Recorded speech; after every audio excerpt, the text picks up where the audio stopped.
पिछले एपिसोड में हमने देखा था कि बायटियन की फाइट उन दोनों डिसाइपल से हो चुकी थी। वो वहां पर अपनी पावर का इस्तेमाल करते हुए उन दोनों डिसाइपल के साथ बहुत ही बढ़िया तरीके से फाइट करता है और उसने उन दोनों डिसाइपल को बहुत ही ज्यादा मारा भी था। लेकिन जैसे वो उसे मार रहा होता है वहां पर उन दोनों डिसाइपल की मास्टर आ चुकी थी, जो यहाँ पर पूरे गुस्से के साथ आई होती है ताकि वो यहाँ पर बायटियन से फाइट कर सके कि आखिर उसने उसके डिसाइपल को क्यों मारा। लेकिन वो ओल्ड मैन यहाँ पर इन सभी की फाइट रुका देता है। इसके बाद एल्केमी का कंपटीशन शुरू हो चुका था, तो बायटियन जैस्मिन के साथ उस कंपटीशन में जाने के लिए निकल जाता है ताकि उस कंपटीशन में जाकर वहां पर पार्टिसिपेट कर सके। जिसके बाद यहाँ से ये एपिसोड शुरू होता है। तो इस एपिसोड की शुरुआत में बैटल अरेना के अंदर मास्टर ने आग लगा दिया था ताकि जो भी यहाँ पर फायर को कंट्रोल करते हुए इन सभी फायर को क्रॉस करेगा वो ही एल्केमी के इस राउंड को पास करेगा। कई सारे लोग तो जलकर बैटल अरेना को ही छोड़कर जा चुके थे और कुछ को तो वो फायर ही उठाकर बाहर फेंक दी थी। लेकिन बायटियन हिम्मत नहीं हारता, वो जैस्मिन को भी संभाले होता है और उसके साथ उन फायर को क्रॉस करते हुए आगे बढ़ने की कोशिश कर रहा था। वो फायर काफी ज्यादा पावरफुल होती है जो अच्छे से अच्छे कल्टीवेटर की हालत खराब कर दे, लेकिन फिर भी बायटियन उससे जरा सा भी नहीं डरता और आगे बढ़ते हुए वो पूरी की पूरी फायर के बीच में आ चुका था, जहां आने के बाद वो एक प्रोटेक्शन शील्ड बना लेता है ताकि जितनी भी फायर है उसका असर उसके ऊपर ना हो। जिसके बाद वो वहां से बड़ी आसानी के साथ फायर को क्रॉस करना शुरू कर देता है। ये देखकर बाकी सारे लोग हैरान थे कि इसने किस तरह का फॉर्मेशन बना लिया, ये तो कमाल की बात है। इस तरह का फॉर्मेशन तो हमारे पास है ही नहीं जिसका इस्तेमाल करते हुए हम प्रोटेक्शन शील्ड बनाते। आखिर ये कितना पावरफुल कल्टीवेटर होगा जिसने यहाँ पर इतना कमाल का शील्ड बना लिया है। जिसके बाद बायटियन बड़ी आसानी के साथ पूरी की पूरी फायर को क्रॉस करते हुए दूसरी साइड आकर खड़ा हो जाता है, वो भी जैस्मिन के साथ। इस तरह से बायटियन ने यह राउंड क्लियर कर लिया था और उसकी वजह से जैस्मिन ने भी अपना पहला राउंड क्लियर कर लिया होता है। ओल्ड वुमेन तो ये देखकर काफी ज्यादा गुस्सा हो चुकी थी कि आखिर बायटियन ने यहाँ पर सबसे पहले इस राउंड को कैसे क्लियर कर लिया। कंपटीशन करा रहा मास्टर भी हैरान रहता है कि क्या ये बायटियन को जानती है।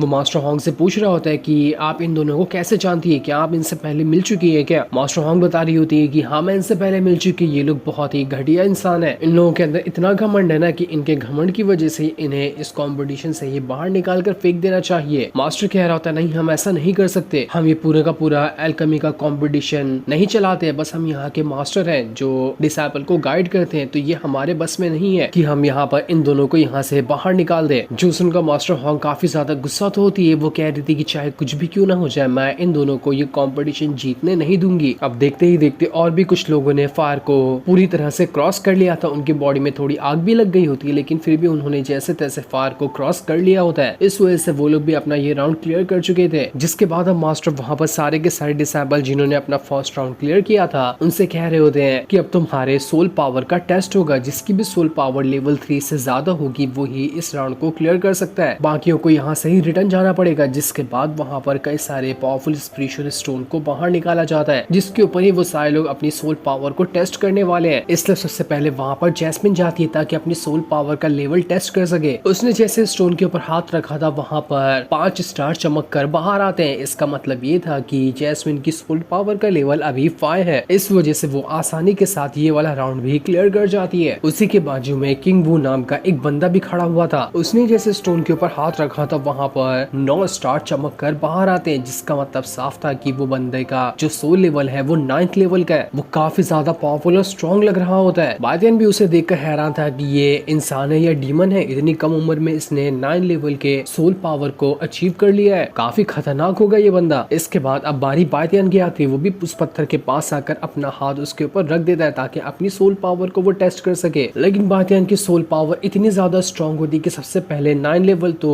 जो स्टार थे यानी कि 9 लेवल के स्टार वहां पर वो चमक जाते हैं, लेकिन उनके चमकने के बाद वो पत्थर भी अब बायटियन की पावर को कंट्रोल कर ही नहीं पा रहा था। वो पत्थर भी वहां पर चकनाचूर हो जाता है। अगर यहाँ पर पत्थर नहीं टूटा होता तो ये साफ साफ बता देता कि बायटियन का सोल लेवल 9 से भी कहीं गुना ज्यादा आगे है। इस चीज को देखकर सारे लोग हैरान हो जाते हैं कि आखिर ये कैसे पॉसिबल है, इसने तो अपनी पावर का इस्तेमाल करते हुए इस पत्थर को ही तोड़ दिया, इसकी सोल पावर कितनी ज्यादा स्ट्रॉन्ग होगी इसका तो अंदाजा भी नहीं लगाया जा सकता, हमने इतना स्ट्रॉन्ग बंदा इससे पहले कभी नहीं देखा था। जैस्मिन बायटियन से कहती मास्टर आप तो बहुत ही ज्यादा कमाल के हो, काश मैं भी आपके जितना स्ट्रॉन्ग बन पाती तो कितना ज्यादा अच्छा होता। बायटियन उससे कहता है कि नहीं ऐसी बात नहीं है, बस प्रैक्टिस करते रहो, तुम भी मेरी तरह एक दिन जल्दी स्ट्रॉन्ग बन जाओगी। तब वहाँ पर एक बंदा आता है जो वहाँ पर आने के बाद बायटियन से कह रहा था कि आप और जैस्मिन यहाँ पर से जाकर अब आराम कर सकते हैं, आपने इस ट्रायल को पूरा कर लिया है, जैसे ही यहाँ पर कंपटीशन शुरू हो जाएगा हम आपको बुला देंगे ताकि आप उस उस कंपटीशन में पार्टिसिपेट कर सके। इसके बाद उस डिसेबल की भी बारी आती है जो पिछले एपिसोड में बातियान से फाइट करने के लिए आई थी। जैसे वो पत्थर के ऊपर हाथ रखती है वहाँ पर 5 स्टार चमक कर आते हैं, यानी कि वो उसका सोल लेवल 5th लेवल। वो मास्टर वहाँ पर कह रहा था कि अब यहाँ पर सारे के सारे लोगों का ट्रायल कंप्लीट हो चुका है, तो अब जितने भी लोगों ने यहाँ पर टेस्ट को पास किया है वो सभी अल्केमी कंपटीशन की तैयारी शुरू कर दे। जो भी टॉप 8 प्लेयर होगा उन सभी को बहुत ही ज्यादा हाई क्वालिटी की पिल दी जाएगी, जिसका इस्तेमाल करते हुए वो अपनी कल्टीवेशन पावर को बढ़ा सकता है। जिसके बाद अगले सीन में वहाँ पर अल्केमी का कंपटीशन शुरू कर दिया जाता है। मास्टर वहाँ पर सारे लोगों से कह रहा था कि आप लोगों को यहाँ पर 1 घंटा दिया जाएगा और आपको सारे इंग्रेडिएंट भी दिए जाएंगे। उनका इस्तेमाल करते हुए 1 घंटे के अंदर आपको एक पिल तैयार करनी है। जो भी यहाँ पर पिल को तैयार करेगा वो ये राउंड को क्लियर करेगा और जो नहीं कर पाएगा उसे यहाँ से बाहर निकाल दिया जाएगा। तो इसलिए किसी और का कॉपी करने की जरूरत नहीं है, जितना हो सके उतना अपने में ही ध्यान लगाकर आपको यहाँ पर पिल रिफाइन करनी है। जिसके बाद मास्टर वहाँ पर ये कंपटीशन को शुरू करा देते हैं। सारे लोग वहाँ पर आ चुके थे ताकि उन सभी इंग्रेडिएंट्स का इस्तेमाल करते हुए पिल को रिफाइन कर सके। बातियान जैसे अपने इंग्रेडिएंट्स के पेपर को देखता है उसे पता चलता है कि इसके अंदर तो एक इंग्रेडिएंट्स कम है, अगर वो यहाँ पर रहेगा ही नहीं तो यहाँ पर पिल रिफाइन कैसे होगी। वो इंग्रेडिएंट्स के बैग को वापस से अच्छे से देखने की कोशिश करता है कि क्या मैं यहाँ पर गलत हूँ। हो सकता है कि वो इंग्रेडिएंट होगा और ये मुझे इस बैग के अंदर दिखाई नहीं दे रहा, लेकिन काफी देर तक अच्छे से देखने के बाद भी उसे वो एक मेन इंग्रेडिएंट दिखाई ही नहीं देता। बातियान ये देखकर समझ चुका था कि नहीं, यहाँ पर किसी ने कुछ ना कुछ तो गड़बड़ करने की कोशिश की है। किसी ने मेरे सारे के सारे इंग्रेडिएंट्स जो मेन वाला इंग्रेडिएंट था उसे निकाल दिया है ताकि मैं यहाँ पर पिल को रिफाइन ना कर सकूं। उसकी वजह से मैं ये राउंड हार जाऊंगा। उसे पता चल चुका था कि ये काम किसी और का नहीं बल्कि मास्टर हुआन का ही होगा। वही यहाँ पर मेरा मेन इंग्रेडिएंट्स निकाल दी होगी क्योंकि वो मुझे यहाँ पर हराना जो चाहती है। बातियान कह रहा था नहीं, मुझे अब कुछ ना कुछ तो करना ही पड़ेगा ताकि मैं यहाँ पर इस राउंड को जीत सकूं। वो लिंगर से कह रहा होता है, लिंगर जरा उठ जाओ, मुझे ना तुम्हारी जरूरत पड़ेगी। यहाँ पर मेरे पास कुछ इंग्रेडिएंट्स हैं, तुम यहाँ पर उनकी पावर को एकदम पीक पर ले जाओ ताकि जो इंग्रेडिएंट यहाँ पर है ही नहीं उसके बगैर भी ये सारे के सारे बाकी के इंग्रेडिएंट्स इतने ज्यादा स्ट्रॉन्ग हो जाए कि वो पिल को रिफाइन कर दे। इसलिए लिंगर इसके लिए मान जाती है और वो उस बैग के अंदर जाने के बाद वहाँ पर जितने भी इंग्रेडिएंट्स मौजूद थे उन सभी की पावर को बढ़ाना शुरू कर देती है। बातियान लिंगर से पूछ रहा था, लिंगर बताओ तुमने यहाँ पर जितने भी हर्ब्स है उन्हें कितना गुना ज्यादा रिफाइन किया है। लिंगर कहती है, मास्टर मैंने इन्हें 3 गुना ज्यादा और ज्यादा स्ट्रॉन्ग बना दिया है। अब ये पहले से 3 गुना ज्यादा पावरफुल बन चुके हैं। अब आप इनका इस्तेमाल आसानी के साथ कर सकते हैं। जो सुनकर बातियान खुश हो जाता है, लेकिन मास्टर हुआन जो थी वो खुद में कह रही थी कि बातियान मैं देखती हूँ कि अब तुम यहाँ पर किस तरह से इस टेस्ट को पूरा कर पाते हो, चाहे कुछ भी क्यों ना हो जाए। आज तो तुम्हारी यहाँ पर हार होना तय है, तुम इस राउंड को क्लियर कर ही नहीं पाओगे। बातियान लिंगर से कह रहा होता है, लिंगर अब तुम जाकर आराम कर सकती हो, मुझे यहाँ पर अब पिल बनाना है। इसके बाद बातियान वहाँ पर अपनी पावर का इस्तेमाल करते हुए अल्केमी फर्नेस को बाहर निकाल लेता है, जो कि वही उसका सबसे खास वाला अल्केमी फर्नेस था। उसे देखकर वहाँ पर मौजूद जितने भी लोग होते हैं वो लोग दंग रह जाते हैं कि क्या सच में ये तो हीवनली फर्नेस है, ये इतना ज्यादा स्ट्रॉन्ग और पावरफुल फर्नेस इस बातियान के पास कैसे आया, आखिर इसने कहां से इस फर्नेस को लिया होगा। वहीं पर चैन भी खड़ी होती है जो बातियान को ऐसे देखकर काफी ज्यादा खुश हो रही थी। उसके बाजू में उसके ग्रैंडपा थे। ग्रैंडपा उससे कह रहे होते कि